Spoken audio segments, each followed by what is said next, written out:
As with all episodes of Old Myths and New Legends, we will be discussing the books we've read, which will include spoilers.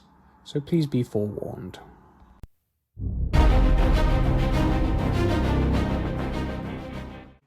Hi, this is Old Myths and New Legends with Charlie and Rob. I'm Rob. And I'm Charlie, and we make up Old Myths and New Legends. We are swapping fantasy books that we've both grown up with because, as you may recognise, we grew up in very different generations, and we want to explore how I would maybe respond to one of Rob's favourite books and vice versa, how he responds to one of my favourite books. So here we go.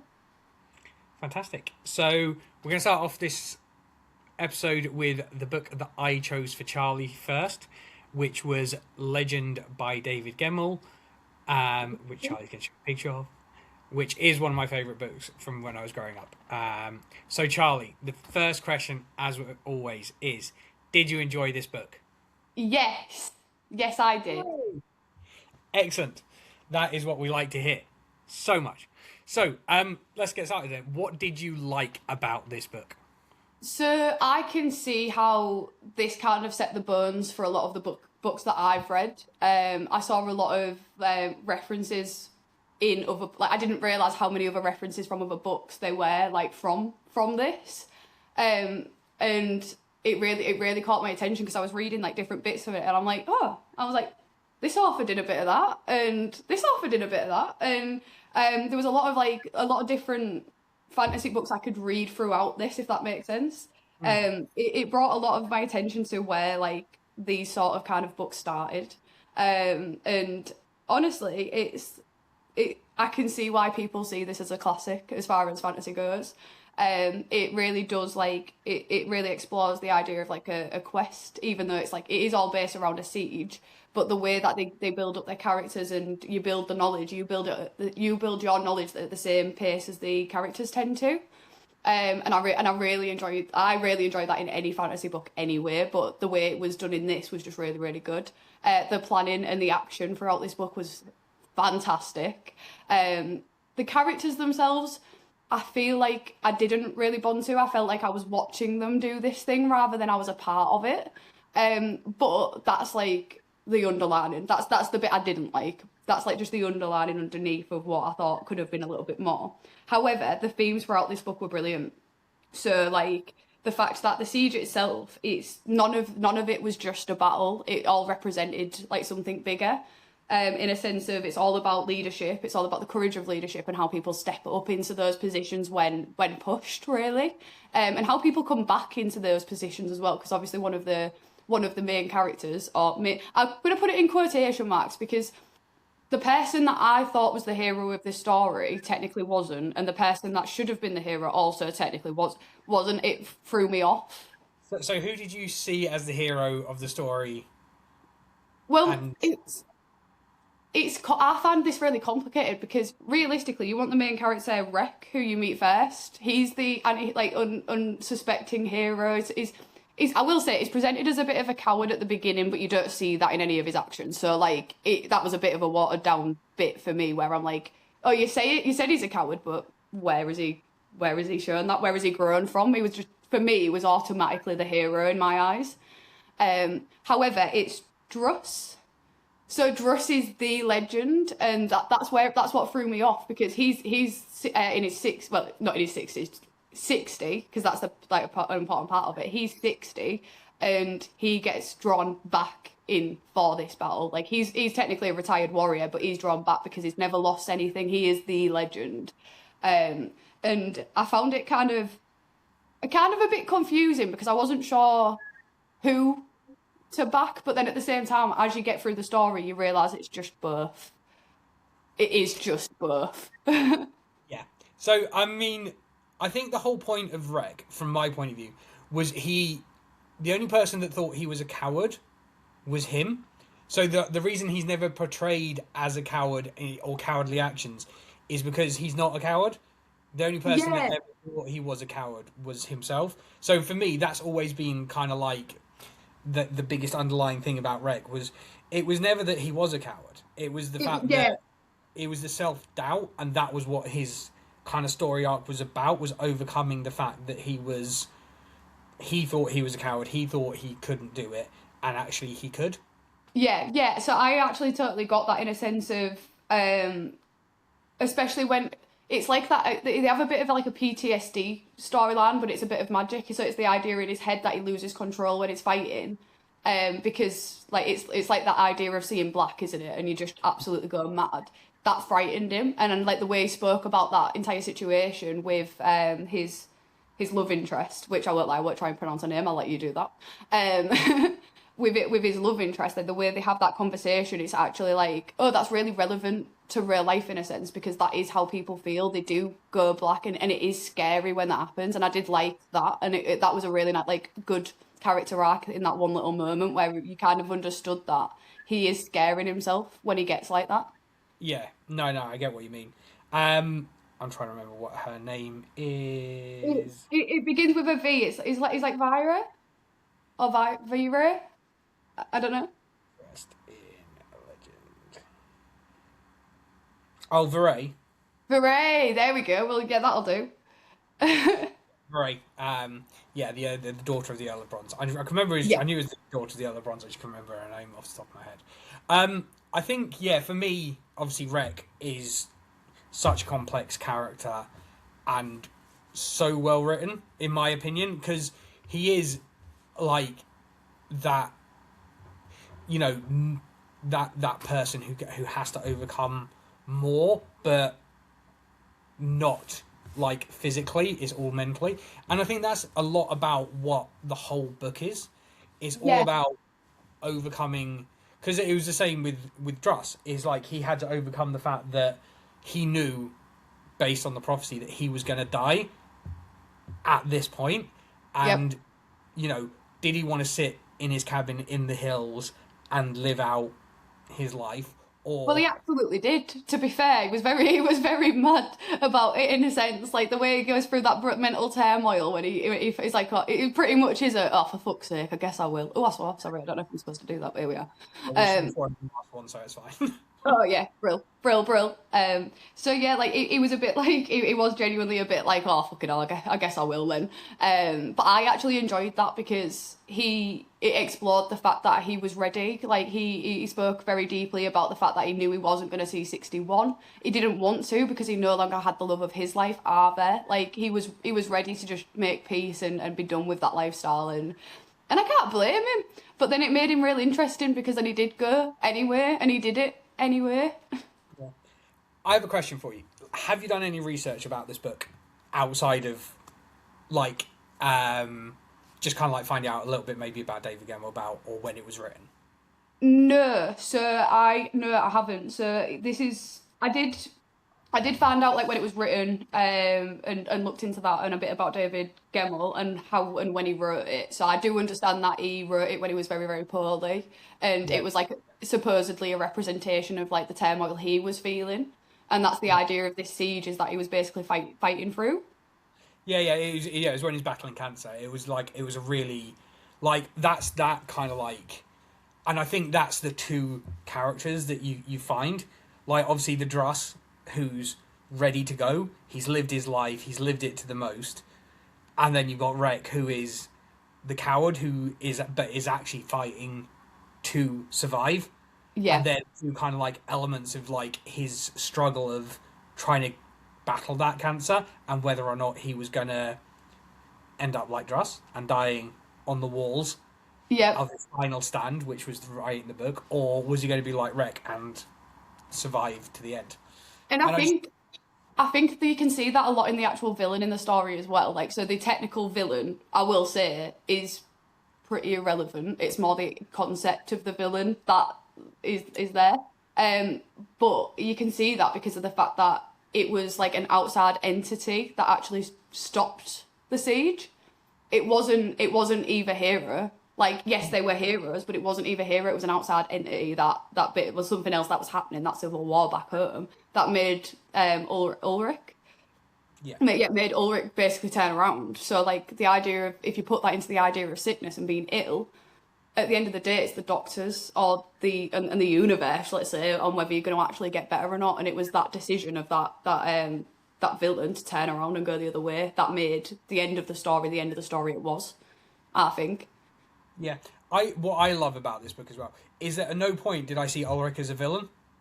No, I didn't. I wrote that down. No, I didn't. I think that's the thing that I think he dealt with really well in this, is that at no point do you come across and think, actually, Ulrich actually done anything that was really bad, or is he just Trying to better his side.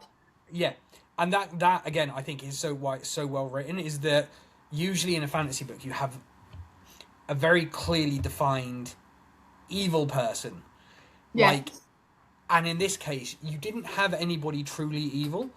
Like, there was no, like, you didn't come out and go, I hate that person. But in the same respect, I don't think you needed it for this story, because No, that's not what it was about. no, the people that they were fighting was essentially themselves, like, Yeah. to be able to survive through that siege. And as I said, it's like one of my favorite books of all time. But is there any particular standout moments that you had in the book that you wrote down, or particular Yeah. passages, or? Very, very specifically, Berman's death. Mm-hmm. Because to me that was symbolic, like, in a sense of that was the moment where we actually saw the true like, because there's a lot of talk, there's a lot of build up, and there's a lot of planning, and there's a lot of action, but that was the moment where we really felt the devastation of what was actually going on, because he's our normal guy, he's our normal dude that has just been pushed to achieve a bit of greatness, and he absolutely has, but that moment when he died, it just completely showed the devastation of the siege. I was just like, yeah, shit, I feel that. Like, that's because it was like a little bit of the comic relief. He was the funny one. He was the one that like broke things down a little, and for him to go, and I will be fair, I know a lot of authors have done this as well. Like, since, for him to go, it hurts. That hurts your feelings. You're like, really, that guy? Like, obviously we know that Druss does, but I even wrote down, like, at the beginning, I knew that had happened. That wasn't it wasn't foreshadowed the way what actually happened afterwards. So the apparition and stuff like that happened afterwards. That was fucking brilliant. However, I wasn't reading this book with the expectation that Druss would live to the end. No, I think there is a really good element in that, is that Druss, he tells you at the beginning he's gonna die. Yeah. And you're like, okay, that's fine, he's going to die. But there's still a small part of you going, but is he? Yes. Like, and then, sorry, just to completely interrupt, but then he does, and then it's the idea of actually that the legend itself outlives the flesh, because then he reapparates, and there's that whole moment where him and the Ferti protecting that final gate, and you're like, hell yeah, and it has a lasting impact. So, like, and I assume that's what would then follow into other books. Yeah, it's David Gemmell's books. They're very rarely sequential in this series, so you never have one that directly follows the other. There's generally generations between the books. So you have Legend, then there's two backstories of Druss. There's the Legend of Deathwalker and the first Chronicles of Druss the Legend. There's never a second Chronicles of Druss the Legend. I don't know why it's called the first one. But anyway, we can kind of like tell his backstory. But the majority of the stories in this book, in this series, either skip a couple of generations, or they skip 10, 20, 30 years. So it's not like none of it's a direct follow on, but I'm assuming then do they reference each other in a sense of like the battles before, or like the previous things that have happened? Yes and no. Yes, they do, but some of the books that are later on in the series are actually earlier on in the timeline. That's so confusing. David! It is, but it's brilliant. It is, because you kind of like... I like it and I don't like it. I love it because in my head I'm like, I can decide how we got from A to B. Like, it's pure imagination. It's like, it will drop a few little facts in, a few little bits of information about how we got from here to here. But in general, it's up to me how we did it, how these characters got, how they changed. On the other hand, I would like to have him to told us a little bit more in between generations. Yeah. But I would highly recommend reading the rest of this. Have you seen how many books there is all mixed in? It's only about 10, I think. So when I looked, it looked at about 17. In the Is it 17? Maybe I don't. Maybe maybe it put a few of his mixed in. I mean, for the record, though, I am very interested to read a bit more David Gemmell because I have enjoyed this book. There is my favourite subject, Rob. We do have to talk about the women in the book. Okay, right. Yeah. Did you like it this time? It's not as bad as I won't like. I'm not remotely as bad as what how I felt about Jim Butcher and the Dresden Files. It's nowhere near along those lines. However, it did ruin Wreck as a character for me a little bit because he. Sorry, what did we decide? How did we decide to say his love interest's name? Veray. So she's sick until this point, right? She's calling him out on his bullshit. Being like, and which is the right thing to do, being a really good character, and I do like her from pretty much from the start. However, this particular moment ruined it all for me. She calls him out on the bullshit, and he slaps her, right? Mm-hmm. And then he gets told to apologise, and he's like, "No, I'm not apologising." And guess what?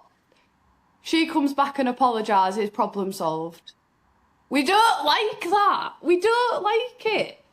And in a fantasy world, you can decide how women are. Like, I don't care whether it was written in the 80s or not. Like, you can decide how women are. And she was strong until that point, and it really bothered me. Why? I can't remember. I remember the scene, but I can't remember why did he slap her. Because, to be fair, so I can't remember the exact words, and I won't be able to find it in the book right this second. But it was basically she was calling him out, but I think she was really making him feel how he was already feeling, and I think that was the problem. And I understand. I mean, I don't because you don't hit people, but I understand why it happened. I just don't like the results of that. Like, if that makes sense, that is not how I think women should be represented at all. Because especially considering she was bold enough to have that conversation in the first place. Why is that the outcome? Yeah, but that's me. Again, that's me.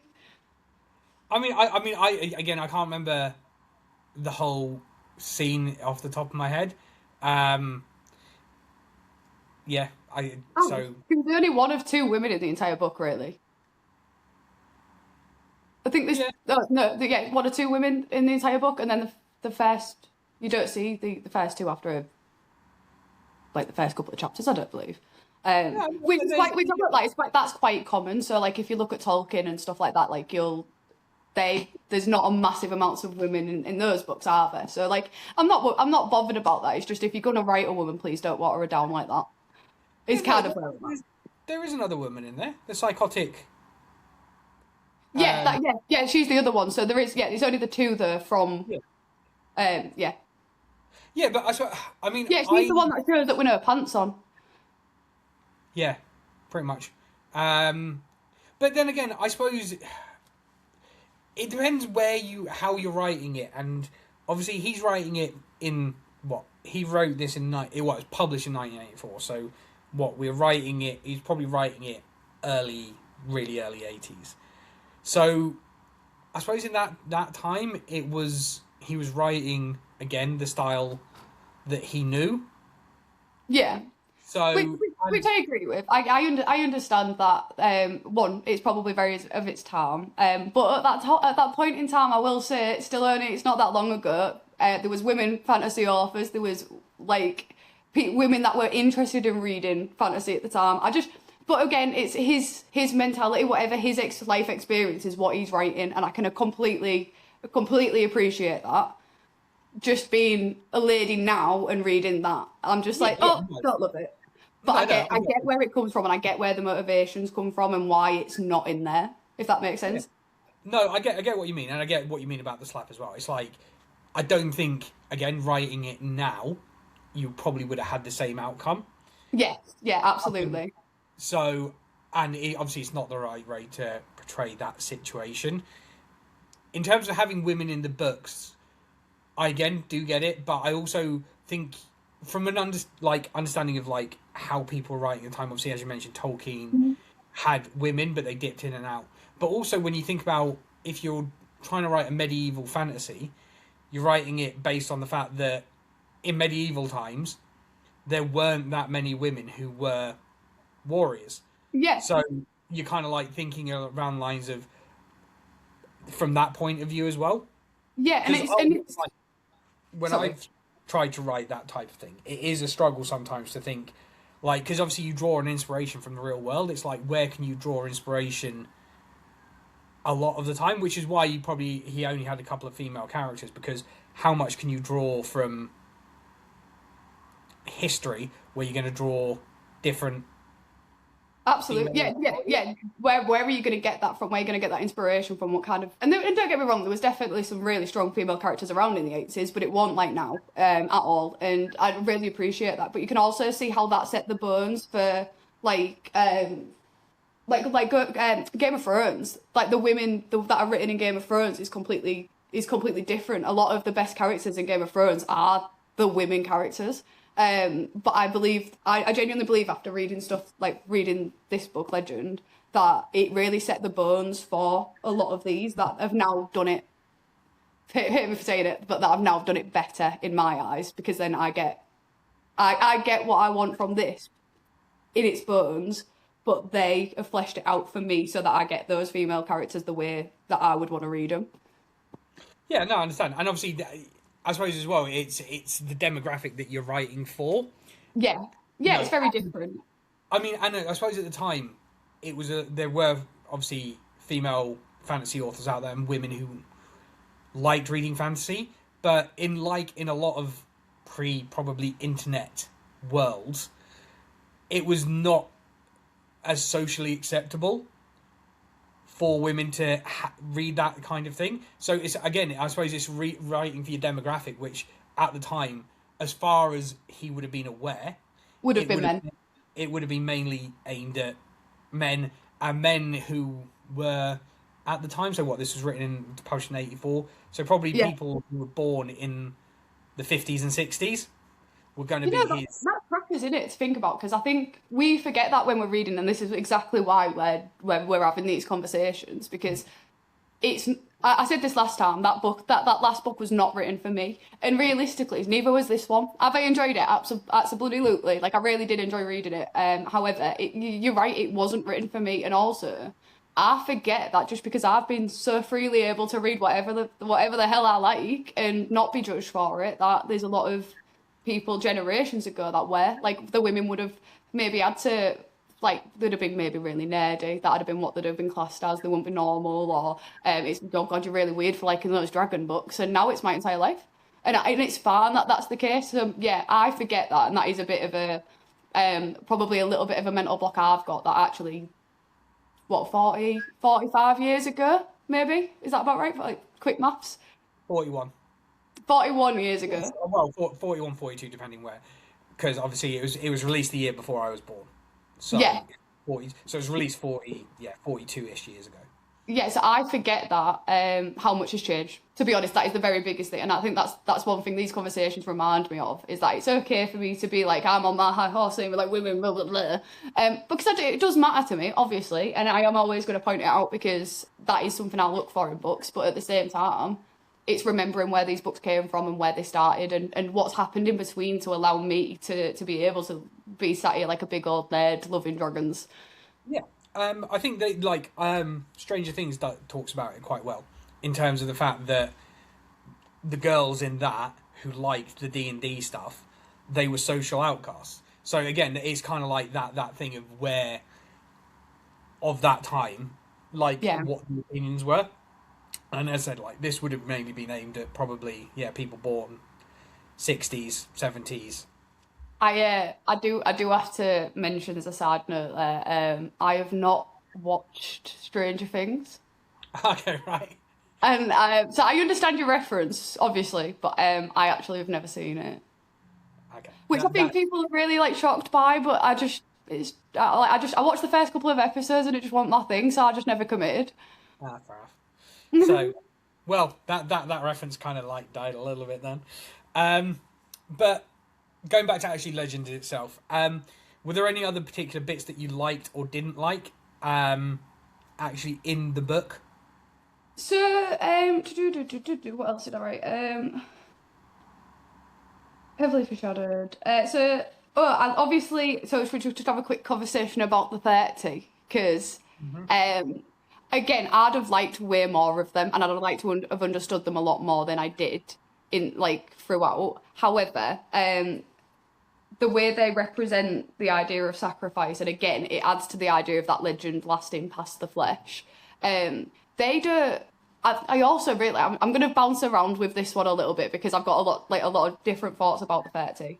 Um, they don't use their powers or their abilities to like manipulate as such. They use it to understand, and I really enjoyed that because it very much could have been the other way. Like they're trying to learn and understand and work out the best, like in a sense, the best way to achieve something. And the blind sacrifice for as well, the way that they gave themselves up right at the end. It's very similar. So like, I don't know how much of Throne of Glass you've read, so I don't wanna ruin that. But there's moments throughout that I'm like, Sarah J. Maas absolutely must have read this, absolutely must have, because there's stuff that happens in here that throughout Throne of Glass where I was like, with the 30, that I'm like, oh, oh, you must have read this, love. Like genuinely, she must have. But I thought it was really clever how they are mind readers, but it just played into the fact that it was all about building knowledge, because that is the main part of this book. This book wasn't about being boisterous, and that was the thing. So like even Rek becoming the hero he did not become a hero because he had bravado and that he had strength. He became the hero because he had courage and he was intelligent. So Um, like that. so just on that, like, if you want to find out more about the 30, read Waylander, Waylander.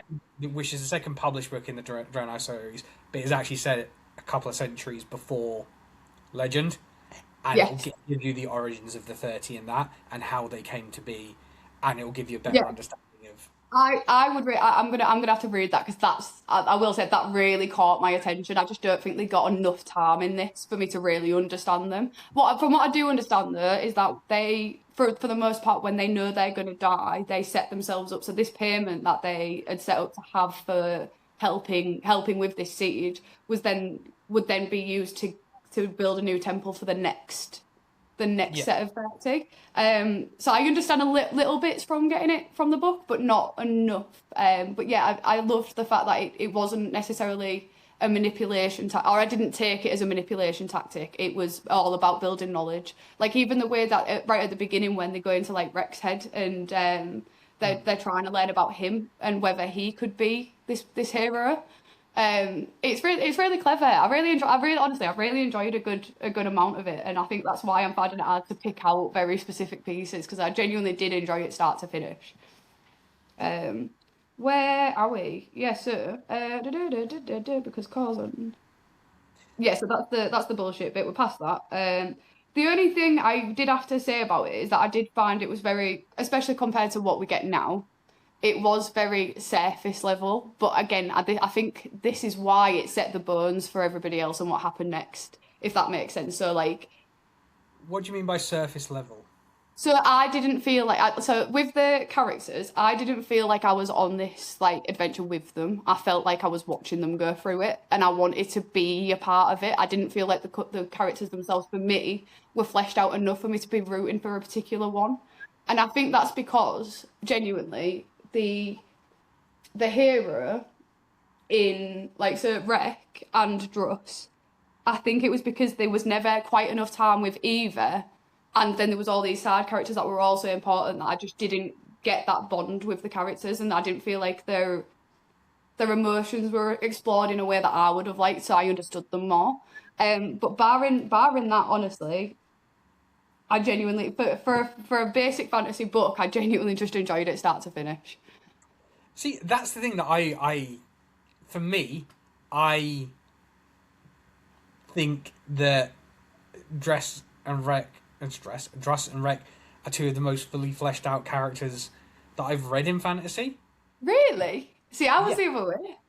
because the thing is, they gives you enough to understand who they are and why they are, but it allows you to also put some of yourself in them, And I think that's sometimes my issue sometimes with more modern day fantasy is they try and tell you they tell you too much. It's like there needs to be a little bit of mystery for me, and there never is. Like these days it's like this person does it for this and this reasons. There's no like Imagination. yeah, I like Druss, I understand, he's got that fear of the fact of he doesn't want to go into dotage, he doesn't want to lose his strength, so he's going to have his final battle, and he has to make that decision that he's going to, instead of living the quiet life, he's going to go out how he lived. With Rek, it's that understanding that he's not a coward, he's never been a coward, none of his actions have ever showed that he's a coward, and that was explained to him with Horeb, who said right at the beginning, "You're not a coward. You saved my life." But Rek's always coming up with excuses as to why he wasn't good. He wasn't he was a coward. He wasn't a hero. Why he kind of like ran away from being an officer in the army.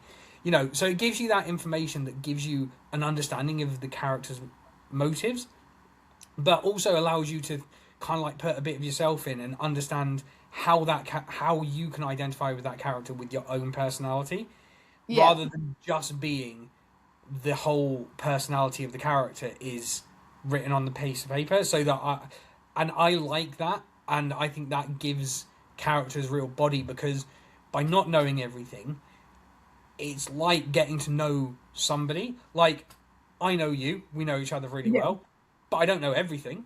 There's some bits that my brain will automatically fill in based on the information that you provide to me. Yeah, and that's true. What I like about these books, sometimes compared to more modern day authors, where they try and tell you everything. This is kind of like me going, I can see myself in each of these characters because of these reasons. But if they told me every little bit part of it about that character, I'm like, is it too much? Yeah. It's like, realistically, can I see myself being like a hero with magical powers and that, and like really strong all the time and all of that, giving me all that information? As soon as that happens, I'm like, I can't identify with this character, because that's not me. Yeah, that's not. I can't put any of myself in that, because there's no room for me in that character. Yeah. Whereas I find like David Gemmell, David Eddings, Raymond E. Feist, like some of these like authors, like not, I wouldn't say early fantasy authors, but authors who give you enough information to understand the character's motives, but give you room to put yourself into that character. Yeah. And I think that's how they write. And again, that's just based on how I grew up reading. So obviously you've read differently, and you see it as not separately. You see it as just like, I want to know everything about that character so that I can. Yeah, very, very much so. Yeah, absolutely. And for me, like in this particular book, I'd have just liked, not necessarily even more like background, just to see a little bit more of who he is. Like, you kind of get bits like when I can't remember where they get to, but I've forgotten how to say her name already. Yeah, so they get to a place, and she's like challenged to be able to give this message, and he steps in and he's like, "You're not fighting this man." Like, and that's the kind of, and I think for me, that's the kind of like moments throughout a book where I'd like a couple more just to see. It's almost like little trials, I guess, little things where like the main character is tested in a different way, and I just didn't get enough of those throughout this to really like see where his decisions would go. And maybe because of what I am used to reading, and you do get a bit more of like those fleshed out and a little bit more step by step of who these people are. Maybe for me that's why I didn't quite gel with the main character, but because I like to see what decisions they make throughout a book to see where we go. And those little bits, because there was a lot of big moments, don't get me wrong, there was a lot of big moments where you see his character flesh out, like especially towards the end when he gets really like emotionally intelligent and makes those decisions. But like throughout the actual story, I want like little challenges where that you see what kind of person they are based on the decisions they make. And also seeing them make mistakes as well. I think that's the other thing. There's not a lot of mistakes in this book, but I think that's because of the size, the pure size of it. You in a smaller fantasy, you're not going to put all of this in every single time. But yeah, that's the kind of thing I look for. But there was a few, but just not enough. Yeah, I'm trying to mistakes. I don't know. I think Wreck, up until he gets the armor of bronze, I see a lot of mistakes. Like that's a moment. I think, there are elements where you see his behavior being bad, and you see the mistakes that he's made.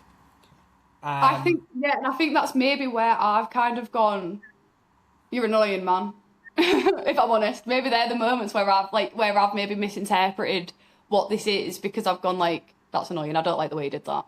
So actually, that's definitely on me thinking about it. Now we've got there. I feel like it's like that moment with his love interest where he's like where he hits her. Like at that point, I checked out a bit. So I genuinely think that might be more on me rather than it being a general point, if that makes sense. Yeah, no, I get what you mean.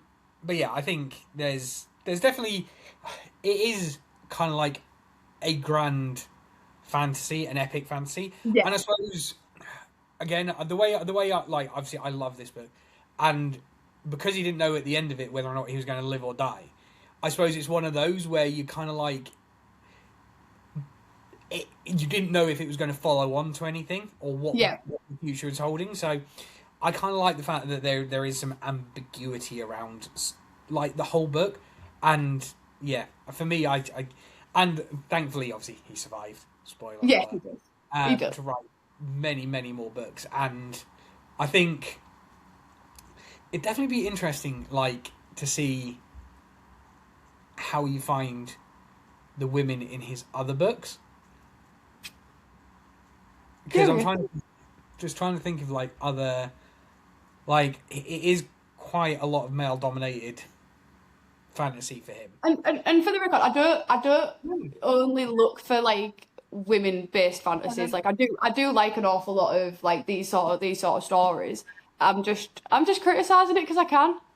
Yeah, no, that's fine. I'm just trying to think which ones. Like Iron Hand's Daughter is good. They I think they've got some strong female. Well, the leads are female, so you would hope so. But yeah, I would highly recommend reading everything he's ever written, because I will say, I definitely do want to read more. So as much as it'd be boring if we didn't sit and rip the books apart a little bit. So like, as much as I've sat here and given like my opinions, I really did enjoy this book start to finish, and I do have every intention of at least reading another couple David Gemmell books. Yeah, 100%. Yeah, they're great. How did you think the ending was? Did you enjoy the ending? Lame. But more the climax of the siege than the actual ending. Like, if that makes sense. Like, I thought the whole concept of the fact that nobody even won in that scenario, especially after the build up to this thing, like nobody actually won, for me was like, come on, like how anticlimactic. Like just for him to like, oh yeah, sorry, turning around, I've got trouble at home. Good luck. See, ours one of the bits I love the most about it. I love it because it's just so accurate. It's so real life, innit? To be honest, and I give you that. It is just that is just real life, and I get it. I understand it, but I was kind of just like, nobody won after all this. So we've lost Druss, we've lost the 30, we've lost Bowman, and nobody won. Nobody won. No, and I think that's part of the story. Is that it is. It is that, you can go through all of this hardship, and at the end of it, there's no you don't know when. No, it's not all sunshine and rainbows. So yeah, it's just but like. Actually, as much as I said I think that was lame, I did enjoy it because I've read so many books where they've been through all of this turmoil, and then it's just been like, oh, happily ever after, and you're like, how is anyone even okay?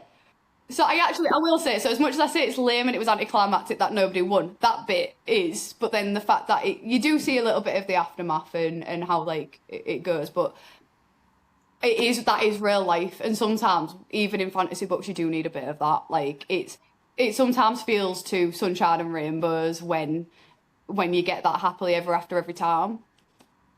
Yeah, 100%. And I think for me, I don't think many of his books like end on happily And ever after. actually, yeah. And I quite like that is because you never like. Don't get me wrong. I think some of them do, but some of them are like don't end. They end on like they end on allowing you to use your imagination to decide what happens next, kind of thing. Which is again, I think I said it earlier on, is what I like about him is that he gives you that opportunity to flex your imagination. A lot of fantasy authors, not just new ones but old ones as well, as you said, at the end of at the end of the book or the series, everything's wrapped up in a nice little bow, and you're like, okay, that's done, and I can just stop thinking about it because it's over. Yeah, Where but this actually has a bit of impact because you're like, what did yes, happen? What could yeah, have happened? Can I speculate? Can we think about it? Like, should we? What happened in between? yeah, exactly, and that's again, that's what I love about it is the fact that there's nothing ever too definitive in it. Yeah, and to be honest, I can actually fully appreciate that. I think it is exciting, and I am curious to see how I think about like anything else he's written. Because, as I say, I couldn't put it down. I'll be honest. So I like once I'd started, I was in this, and I was not the same for like the last book. I wasn't like that. I kind of struggled to pick it up and put it back down. But with this one, I was in. Like once we'd got through that, I think the first two chapters, I was like, right, cool. I want to keep going here. And I listened, I've switched between listening to the audiobook and reading it. Again, because as you can probably tell, I've moved house.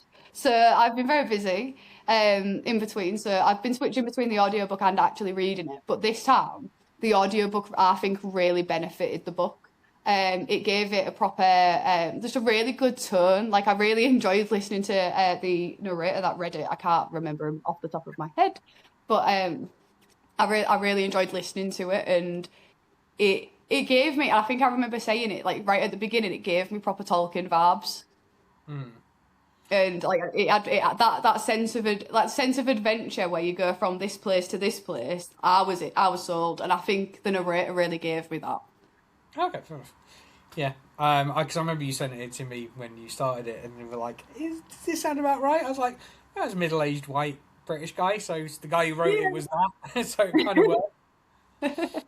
But yeah, I'm still very not into audiobooks. I still can't. No.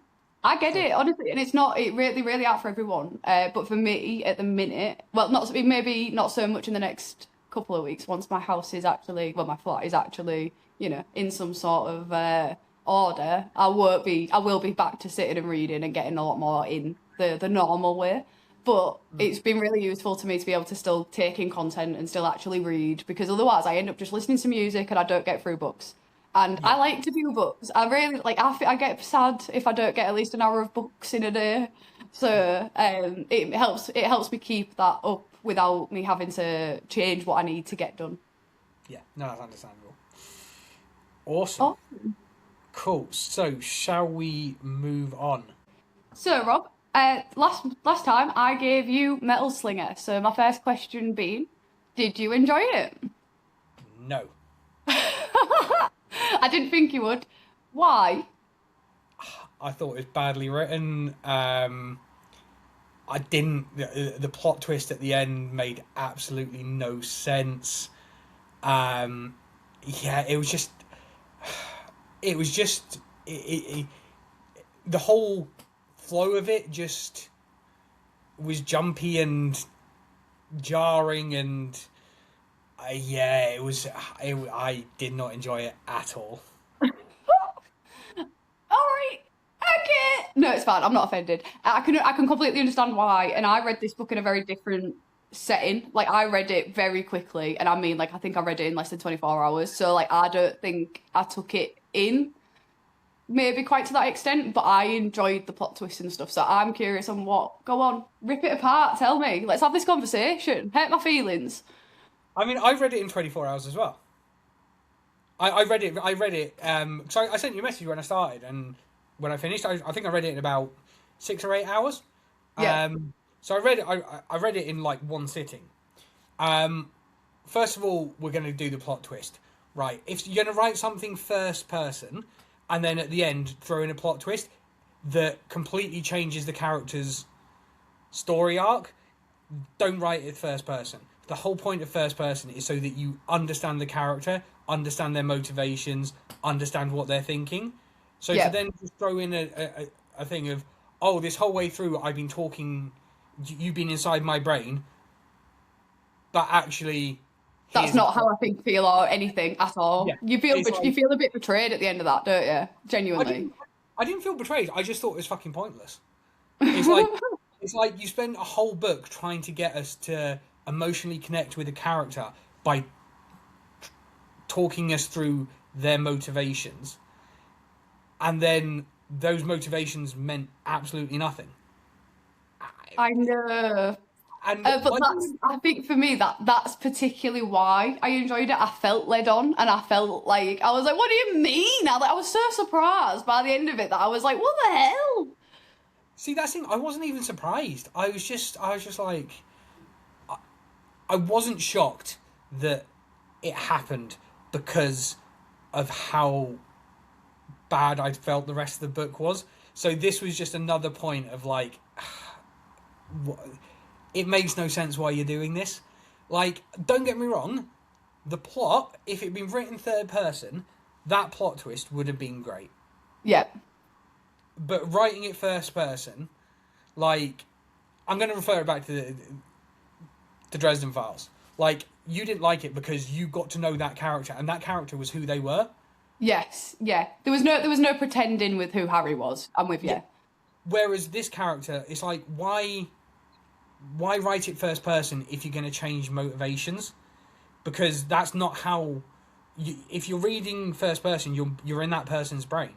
So it just makes no sense as to write a first person and have that person as the plot twist. I'm with you, but do you think maybe that's why it fooled us? That's the point of like it's gonna fool you too, because if you're if you're so sure that you're in this person's brain and you're really sure of who this character is, do you think maybe that was the point, so that it actually like fools the reader too? But why are you writing it first person if you want to fool the reader? That's the point. The whole point of first person is not to fool the reader, is to get them to be in the character and to identify with the character. So essentially what you've done is just gone like, this person that you've fallen in love with and think's great, if you read the book and thought that. Yeah. But actually they're not. They're a whole different character. And it's like, it just makes no sense why you would potentially turn off your readers to the main character Right at the end.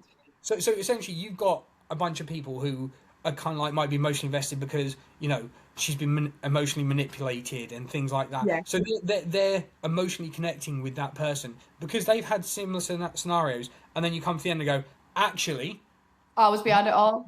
you've connected to this person because you've been in a situation where they've been emotionally manipulated. Oh, by the way, they weren't. That connection that you had with that character is now gone. She's actually fake.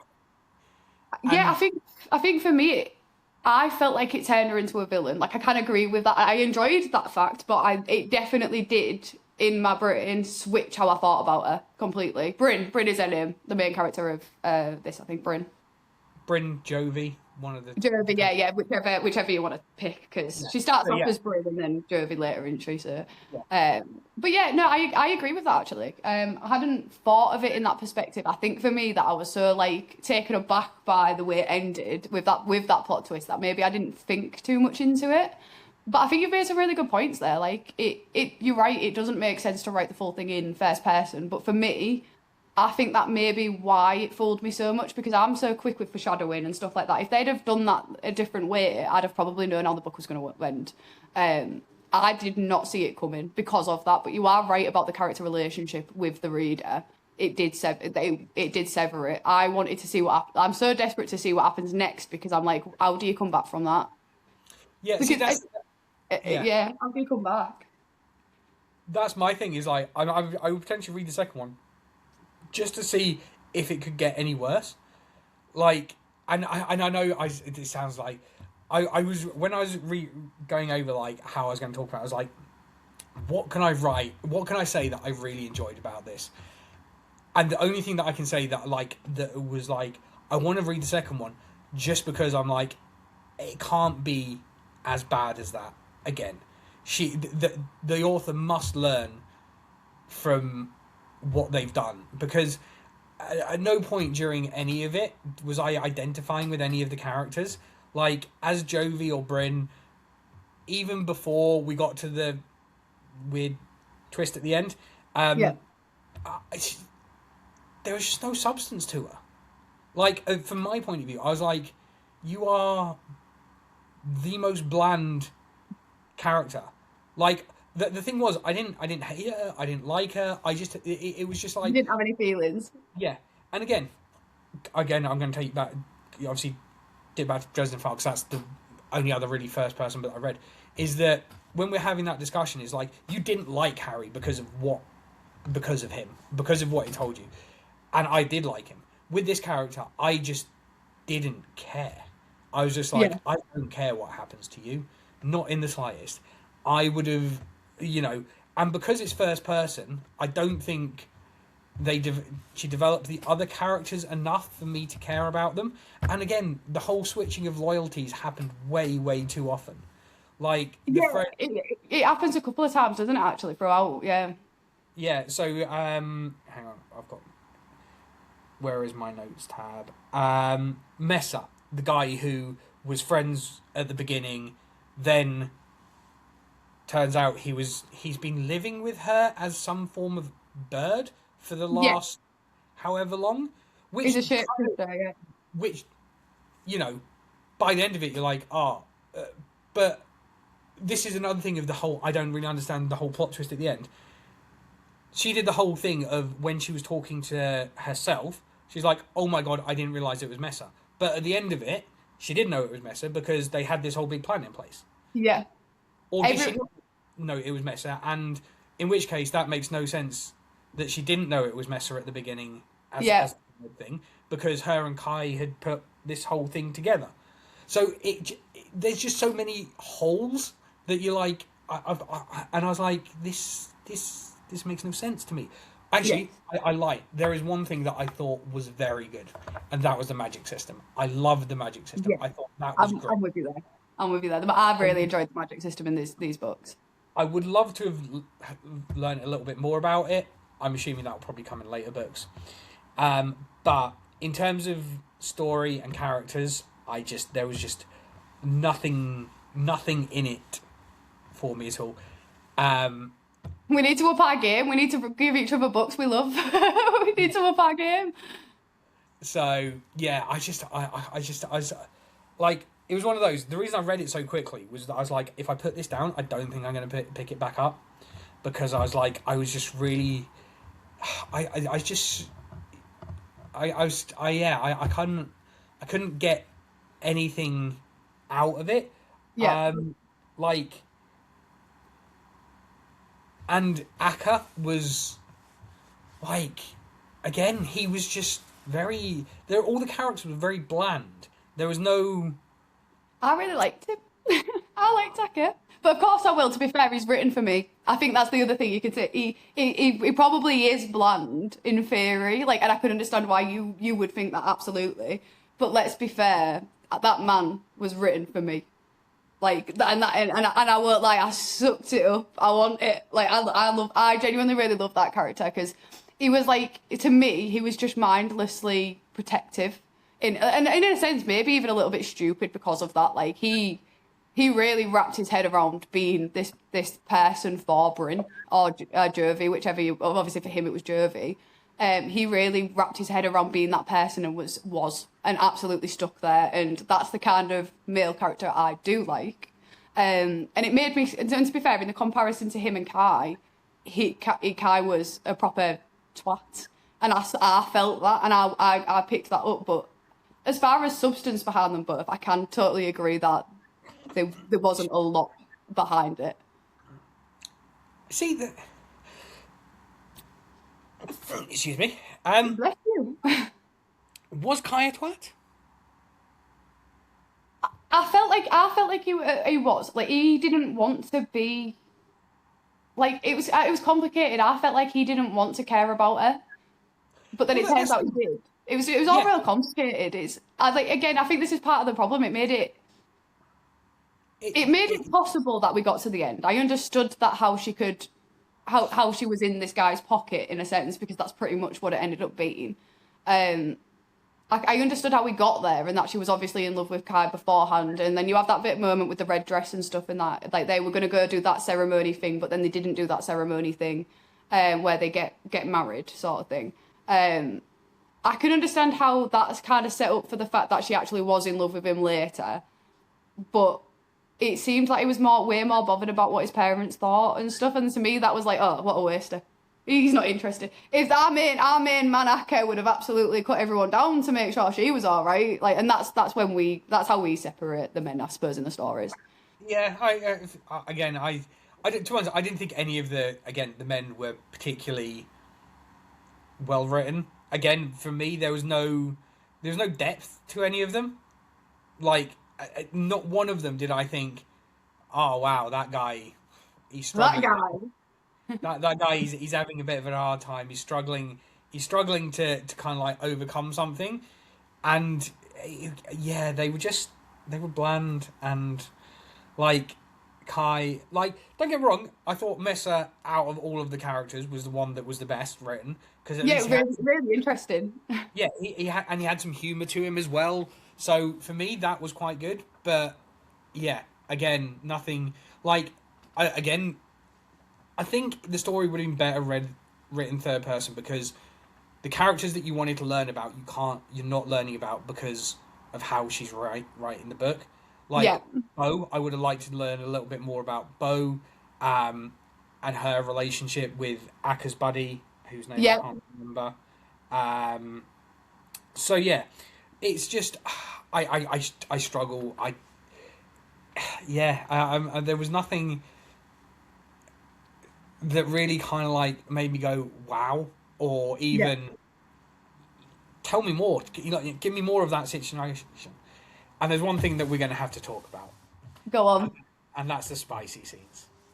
Oh, go on. Yeah, all right. I'll let you start. How did you find the spicier bits in the book? I'll be honest, they're not my favourite. Thank fuck for that. They are not my favourite. I think they're quite lame. Oh, they are awful. The whole doing stuff with the spirit ghost version of each other.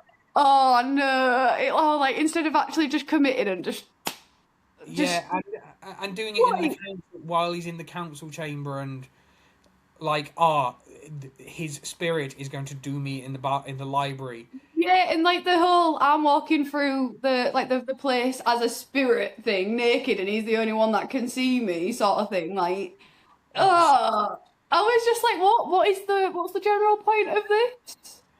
It was another one of my issue with the whole book is what is the point of it? What is the point of a lot of this book that's happening? And it's like, and there's no build up to stuff like her using her powers, like she's coming into her powers, rather than like she's learning to use her powers. All of a sudden, she's burnt down a whole fucking forest. Yeah, I agree with that. Yeah, evil forest that's been keeping people out for centuries and centuries and centuries. By it's gone. But I also think I think they set it up kind of well there because she's not actually in control of any of it. So like, I do think you understand that by the end of the book. So even though like she's done this thing and she bent down the forest, she wasn't in any control, and we haven't seen her take any sort of control over those powers yet. I don't think. Yeah, but they made a big thing about the forest being really evil. Massive. But then we're like, by the way, we're going to do one paragraph of a random fight scene with the healer's son. And and then we're going to burn down the forest. So we're not actually going to learn anything about why the forest is dark or what's happened to make it like that. Right. You are right there, yeah. And then it's gone anyway. She touched it down, it's gone. Yeah. So it's like dark, evil forest. Very standard fantasy trope. Fair. But give us some background. Give us, why is it dark? Why is it evil? What's in Yeah, there? what's going on? What's lurking? And then it was like nothing. It's like, we're going to go to the edge of the forest, and then we're just going to burn it down. Yeah. Okay, thanks, Yeah. Mike.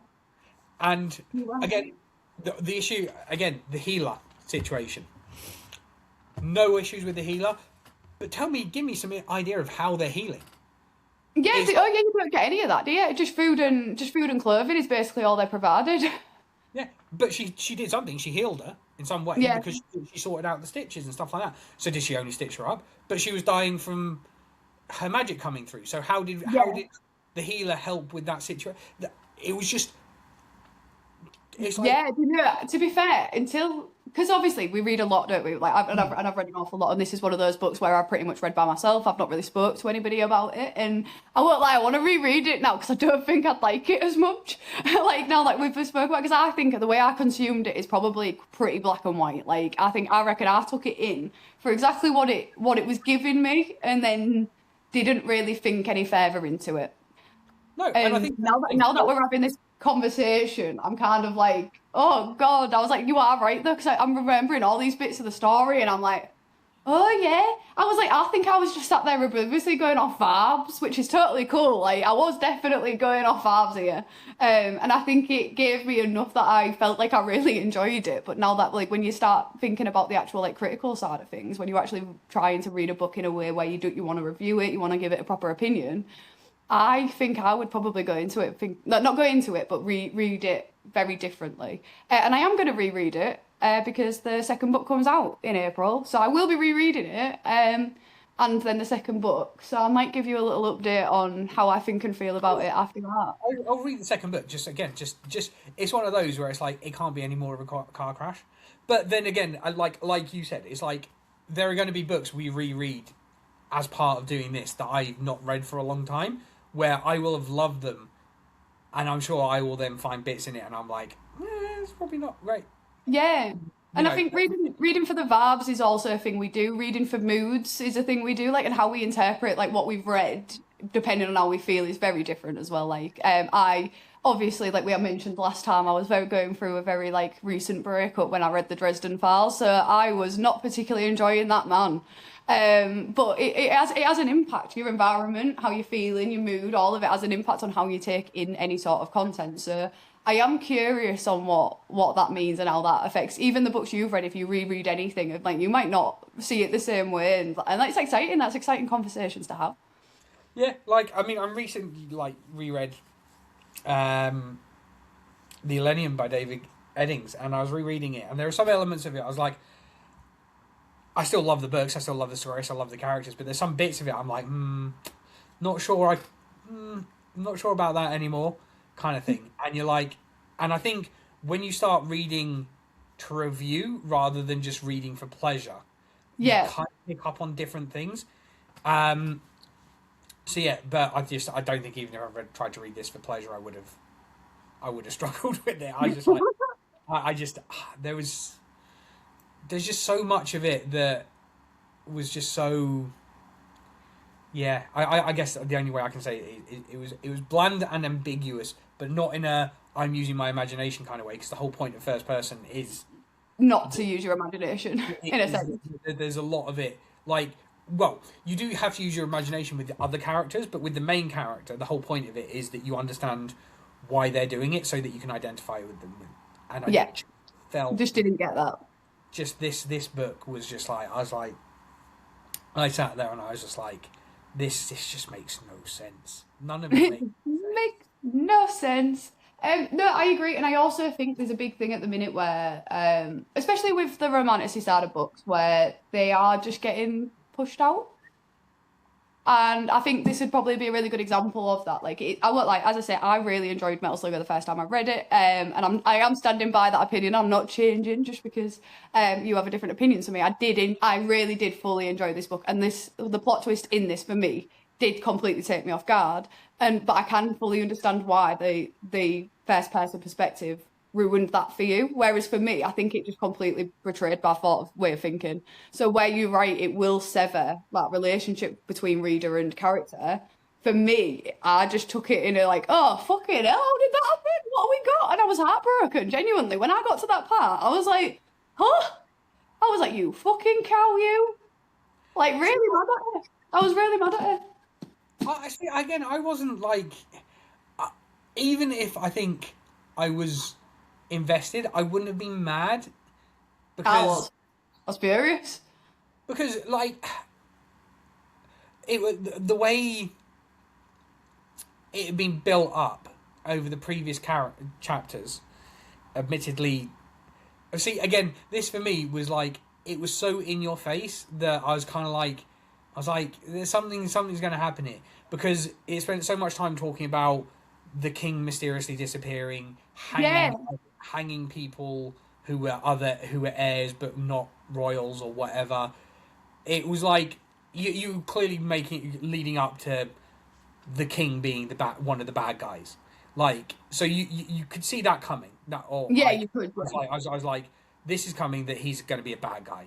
So you know that much is clear. So there'll be a twist somewhere about whether Akka's in on it or he's not or I will something. say, if that is like, I agree. Right, okay, we can make a little prediction for the second book because it is going to come out. But like, if that's the case, and she does the same thing, so where like Akka is then a part of this thing, and she's done exactly like like that, like one's over here, one's over there.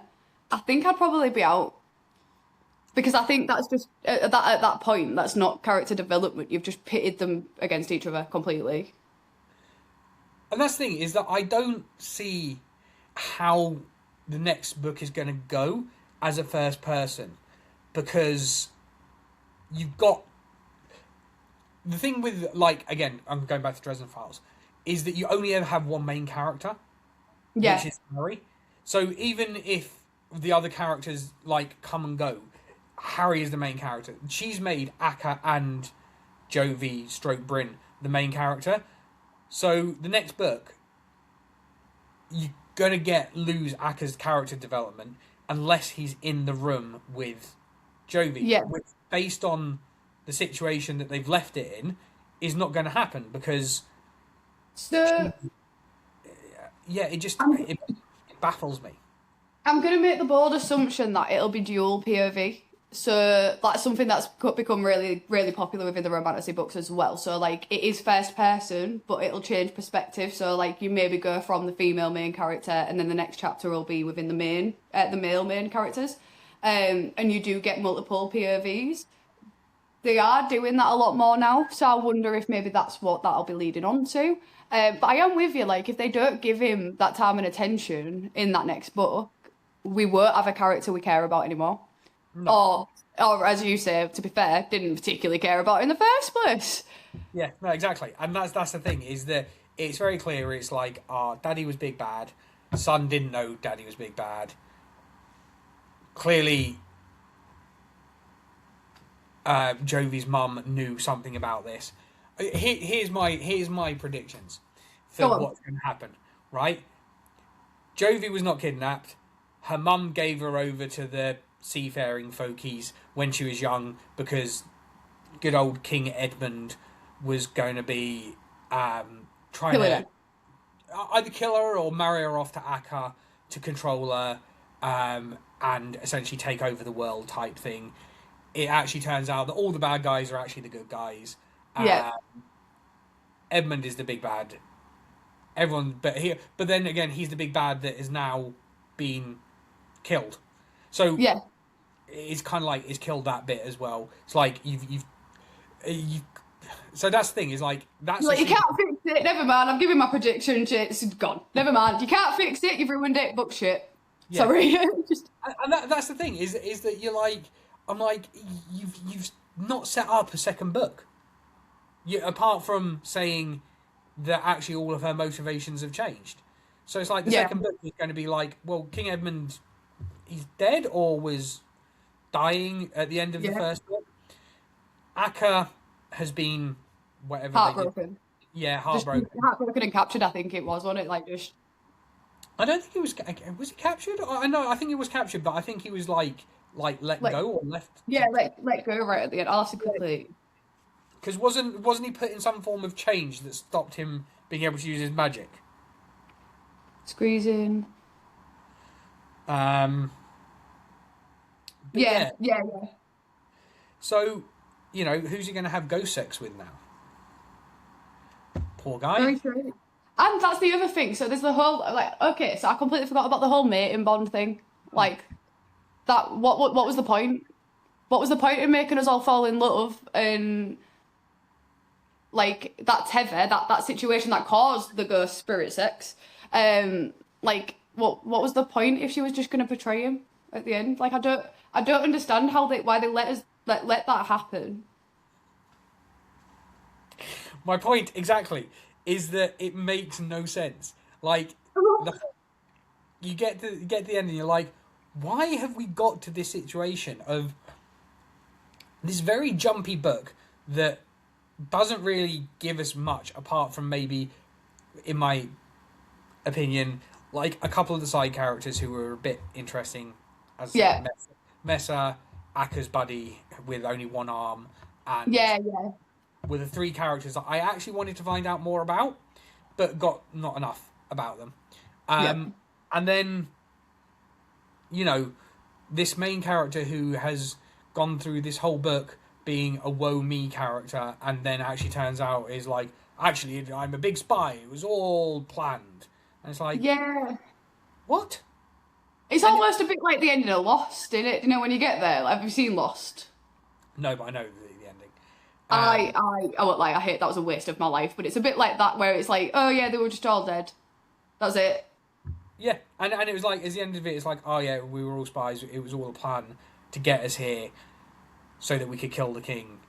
And it's just like, I'm like, but, and the thing is that, again, the whole way it's been brought across is that this was all one really big plan that's been going Yeah. on. But did the plan start when she saw him in the market? Did the plan start? Where is it? We don't know any of that, do we, at all? Like, I could not tell you because we don't know. Like, like what's authentic and what isn't.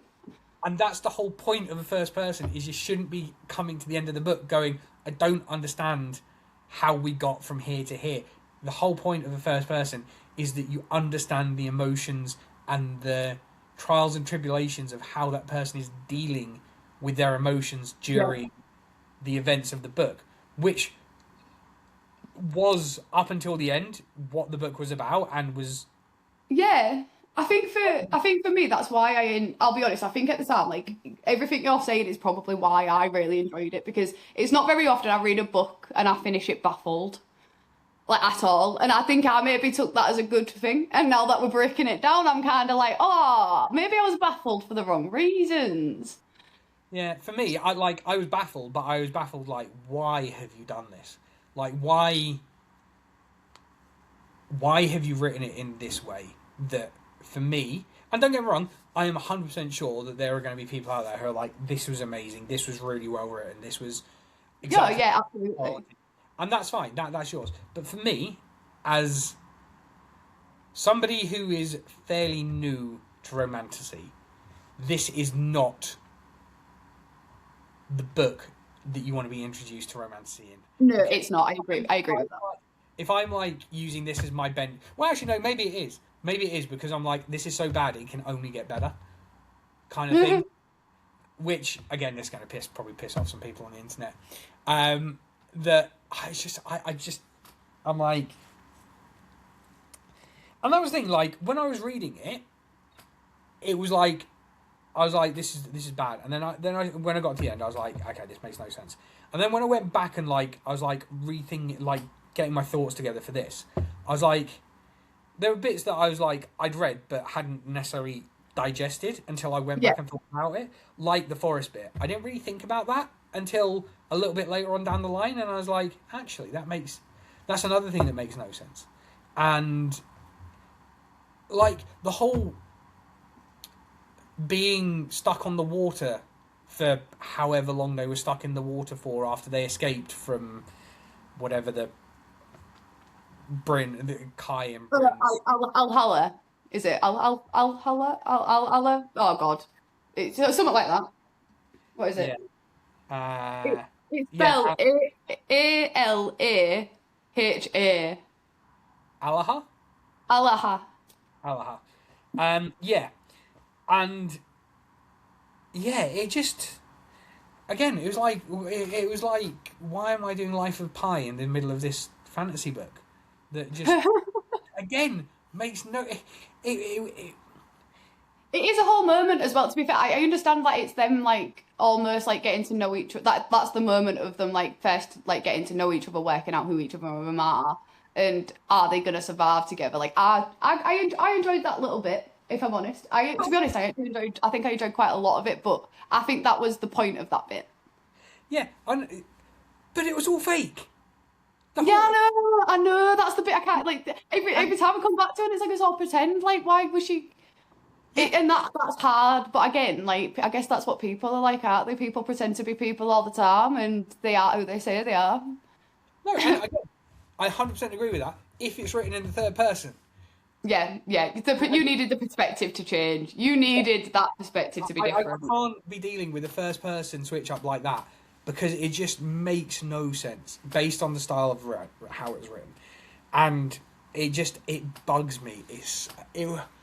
I was like, yeah, I'm like, you've got, if you're gonna have a weak main character like that, and you need to be writing third person so that you get more out of the surrounding Other character. characters. Yeah, I agree with that.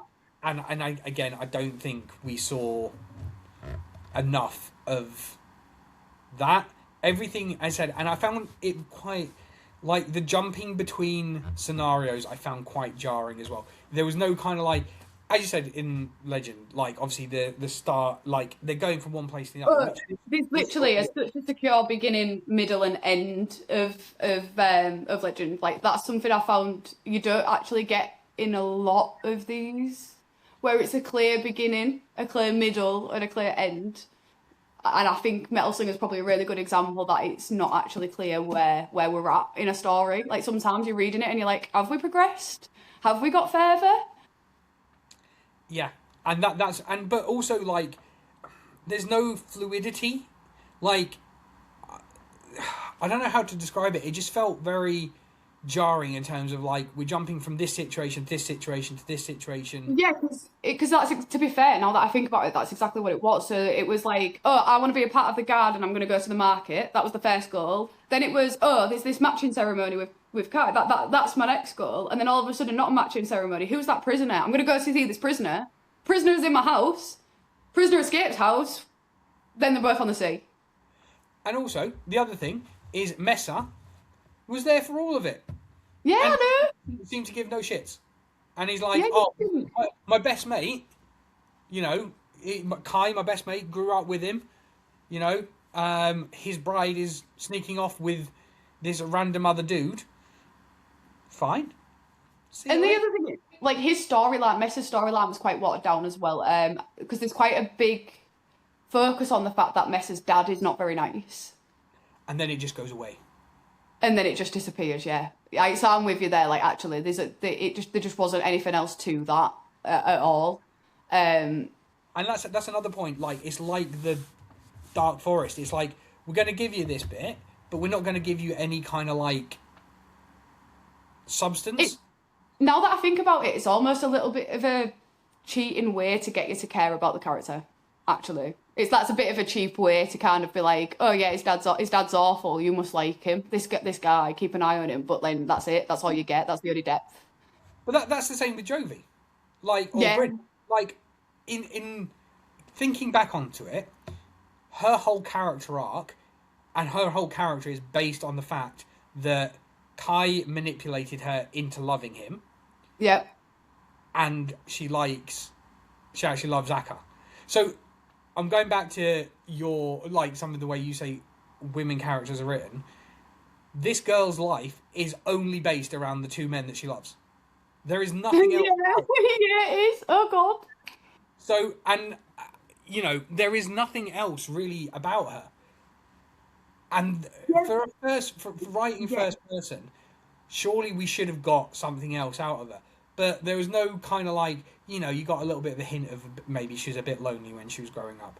But the majority of it is her character arc is I was forced to love Kai, I love Akka. That's it. There is nothing else to this character. No, because they don't actually, well, barring in little moments where like where she actually gets to where Akka is, has been held.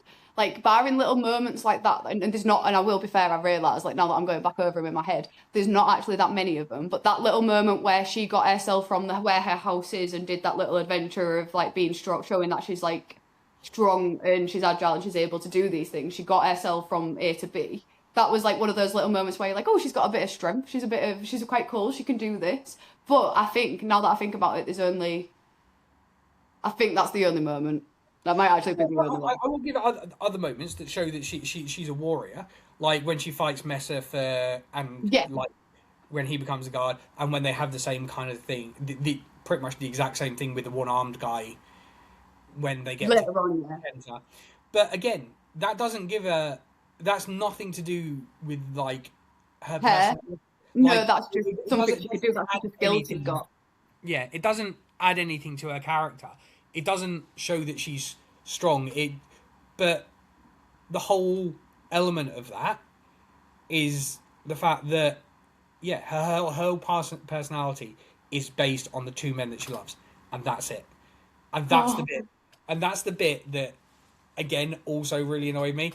Was that I'm like, you again as a first person thing, you should be able to develop that character to make me think about more about her. Like what her motivation? Yeah, because we just didn't get it, and obviously any motivations we did think she had was a lie. Yeah. So the motivation she had was again like, why was she traveling? She was traveling to get home, but she already knew she could go home when she wanted, so there was no point to that story arc. That again, if she was wanting to go home, why was she going to Kenta with Akka? But again, we now found out at the end that it was because it was all set up. Going to kill the king, and then. But again, again, even during that whole segment of killing the king, it was, but I love Akka, but I love Akka. And but then it's also, but I love Kai.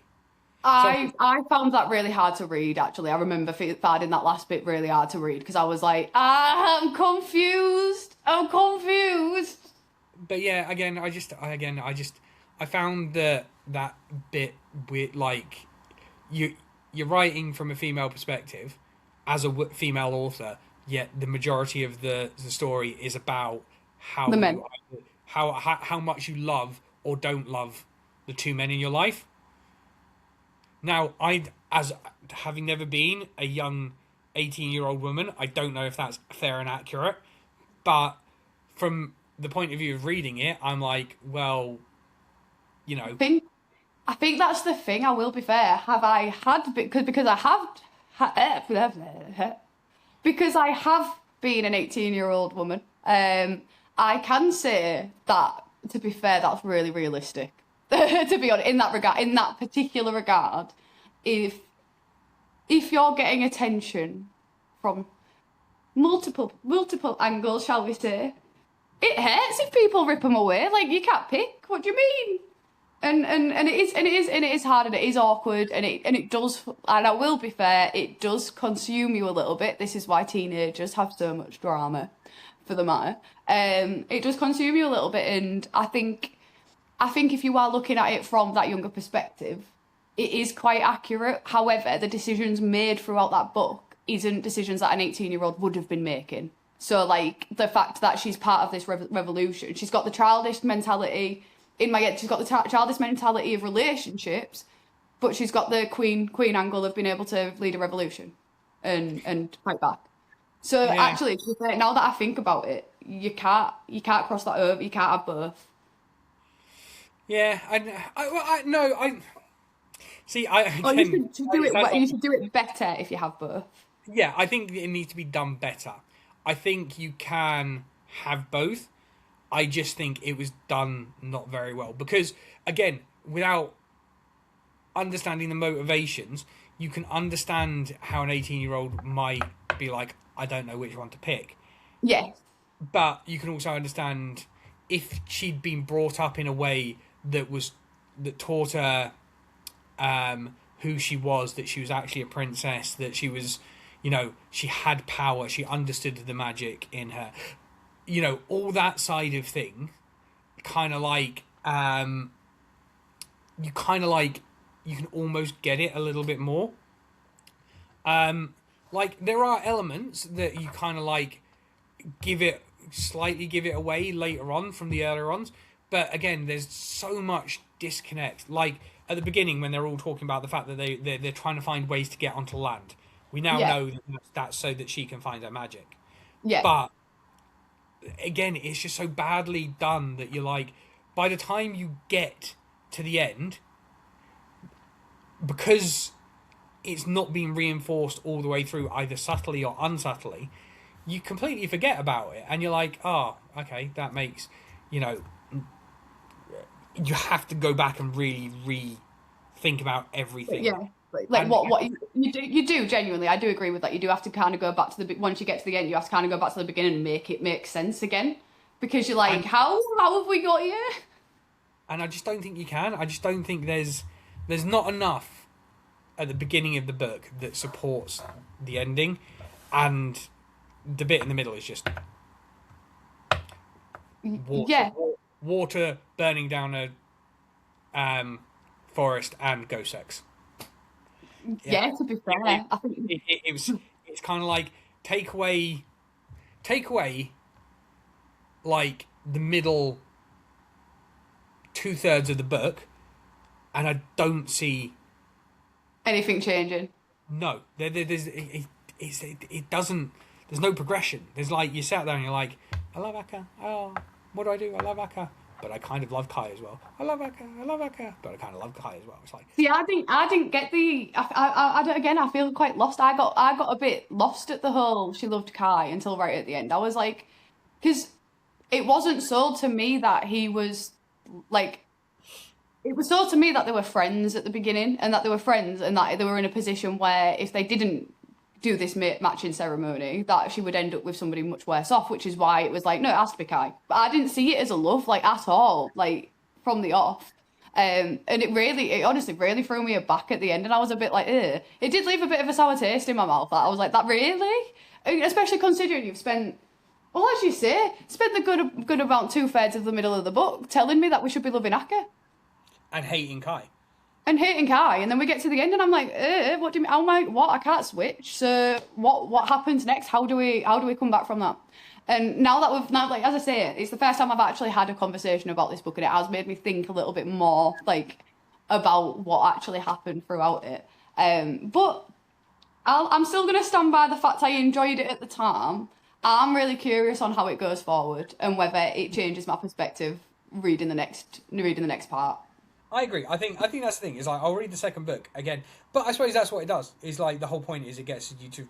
I'm going to buy the second book to read it because Yeah. I'm like, it can't be that bad. And I was like, well, it's made me want to buy the second book, even if it's just to destroy the second book. I've already pre-ordered it. I pre-ordered it as soon as I saw it was available. So like I was already well in before we had this conversation. Yeah. So yeah, it's yeah. There was just not. I mean, I said a few redeeming qualities like the magic system, a couple of the side characters, but the overall story arc of Yeah. first person, my whole life is surrounded by loving around this guy or these two guys, and Yeah. at the end, I'm just going to flip flop. Even I, though I am just gonna show off this very pretty copy of it I've got though. that is okay. There you go. There is another selling point for the book. It's It is pretty it is very pretty. This is the Fairy Loot edition that came in the Romantasy subscription. nice. But yeah, for me, no. Just a no. It was No. it wasn't even like a 50-50 or a 75-25. It was just a no. It was just like no. So I found, and I don't know about you. I find my perspective changes slightly depends on what I've read around it. So like around this book, I know that I was reading an awful lot of dark romance, just and not, and I will be fair, not particularly great dark romances. They're not written for plot; they're written for basically smutty brain rot. So I was reading a lot of them at the time. I was reading basically quite a few of the first books of series in romances at that time. So I think, whereas now at this minute, obviously I've been reading Legend. I've been reading a lot of Brandon Sanderson at the moment. I think when you change what you're reading around other things, it changes how you take into would take in that. So I think if I was to reread that now, it wouldn't give me a lot of what like Legend did or what like Tress of the Emerald Sea did. I think it'd be missing a lot of what I've been enjoying at the moment. Whereas at that particular time, it was perfect to go right in the middle of the other stuff I was reading, I think. See, I read that book just as soon as I finished book 4 of Throne of Glass. So I wasn't even reading like my usual stuff when I read it. So it wasn't like I like went from, because I obviously 12 Months came out and then Jim Butcher book came out at the same around the same time. But I wanted to read this book before I read that one, because I was like, I'm not going to really want to read something random after I've just dealt with my guy. And then I was like, so I read it straight after I finished. Like I got to book 4 of Throne of Glass, then read this. So I was like, I was in that kind of like same era mindset of like authors. Yeah. But yeah, it's still shit. Yeah, fair. Yeah, fair. Yeah, I was just like, nah. I think it's funny, honestly, because like as I say, like now we've actually had a conversation about it. I'm not saying that I'm being swayed by your opinion. You've just made me think more about the actual ins and outs of the book. Whereas obviously when I read it last year, that wasn't what I was doing. I wasn't looking for it for that. Like that's not what I was. I want reading to criticize, but now I won't. Like I really want to go back and reread it and just sit with it, see if it had the same sort of impact. But I wouldn't do it anytime soon. So I'm gonna reread it when the second book comes out. I'm going to give it a good birth. I'm going to forget about your opinion, because if I am going to reread it, I want to give it another fair shot. But I enjoy that you didn't enjoy it. I'll be honest. It's nice that you were able to come and just say that. And I think we've had a really good discussion. You've made me think about what I actually do look for in books. And I think the more we have these conversations, the more we'll see a lot of that. Yeah, 100%. I think obviously much the same as when you read Dresden Files. Obviously, you weren't overly keen on that book, and that's fine. And I think that's the good thing about this, is like there are going to be times where we're going to find books that we absolutely love, that we give each other, and there's going to be times that we find books that we're like, no, just no. Yeah, I agree. It's like I said with Throne of Glass, obviously I enjoyed that, the fact I got to book 4 of it. I then did need to take a break. It's long. It's quite long though. Like give it a minute. So yeah. But yeah, I think there's a lot of like the whole point of this podcast is to obviously give people the chance and give them the chance to read those books and see if they agree with our opinions or disagree, and comment and be like, oh yeah, actually I've just read that book, you're wrong. Or I've read that book and you're right, or actually I'm somewhere in the middle, and that's fine. Like that's what we want. It's like we want to start that debate, is that, you know, what do you guys think? What do we think? Like, I think that's the thing. We're certainly challenging each other's reading, I would say, because and more so that was hard for you to read. But yeah, I think we're definitely challenging how we think about books, and hopefully, like other people will join that conversation and see what we're reading and whether they agree or disagree, or even bring something completely different to the conversation. Yeah, and what I like, one thing just in the first books that we've exchanged, is there is a very clear definition of like you've chosen books that have a very clear definite female lead, where I've got very male heavy leads. So like, which I wasn't necessarily expecting, like, because obviously based on the fantasy that I've read, obviously just because of when I started reading fantasy and the type of fantasy I read, it is generally quite male dominated. It is. So I never really kind of like, I wasn't overly expecting like quite like that heavy female lead. Like a lot of the books I read have good female leads and well written women in them, but again, I'm not like as the main sole character. Yeah. So it's been quite different for me, because obviously like, and I don't know if it's the same for you, because obviously a lot of fantasy is male dominated. For me, being a man and trying to understand the female lead in a fantasy book, because I'm not a woman and I've never really read from that point of view growing up, I find it a bit of a struggle to kind of like get my head around certain things. Yeah. Like, do you find the same, or is it because fantasy is so male dominated, and you've grown up reading male dominated fantasy that actually it's not as hard for you to get into the mindset of a male character compared to a female character? So for me, it is definitely that. So I don't find it difficult identifying with a dude, but I never have anyway. Because bear in mind, I'm the same kid that grew up wearing football shorts and trackers and playing with the boys. So for me, it's not out of character for me to read that way. And I have certainly read an awful lot of male main characters. I've read an awful lot of male like stuff written by male authors. I don't find that difficult at all. It actually took me a little while to go the other way and enjoy female lead characters. There is definitely some that I don't like, and there's some that I do really, really love. And the reason that I am doing it on purpose. I've got a lot of fantasy books that I could just recommend and be like, I want you to read this because I love it. But I am picking some of these books on purpose. I knew Metal Slinger would be a great conversation because I won't lie. I knew the second I'd given you it, you wouldn't like it. And I did. Like I just knew that, but I wanted to have that conversation because I thought you'd make me think about it differently, which is exactly what it's done. And vice versa. Like there is definitely some female characters that are written that I think are bloody wonderful, and I really would like to see how you respond to those characters.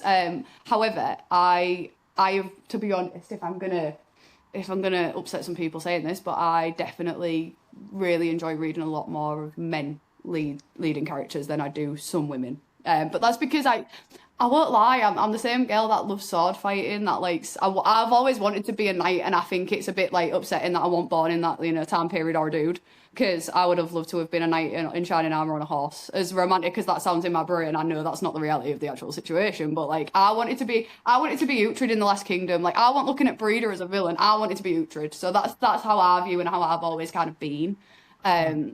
But that's me, and I know there's a lot of women that want to see themselves represented in books, and I am enjoying seeing that, but I'm quite happy to be right in the middle of both.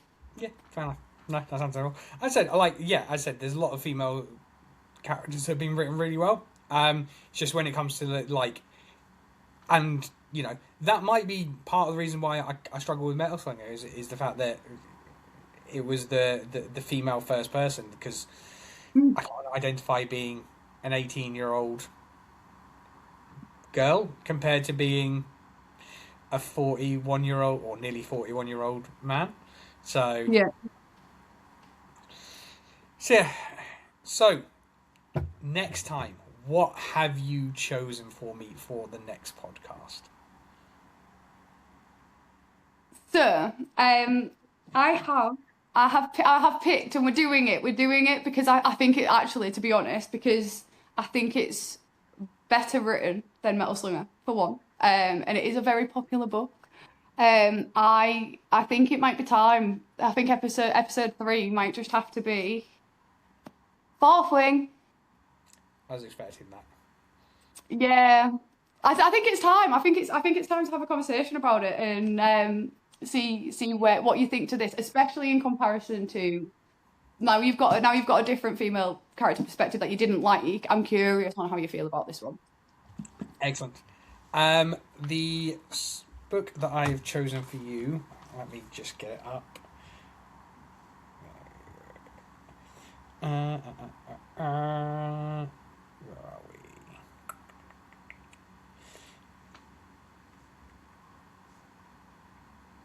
Hopefully it's connected to the internet. It is by Anthony Ryan. I'm pretty a guy called Anthony Ryan. Yeah. Where are we? Library.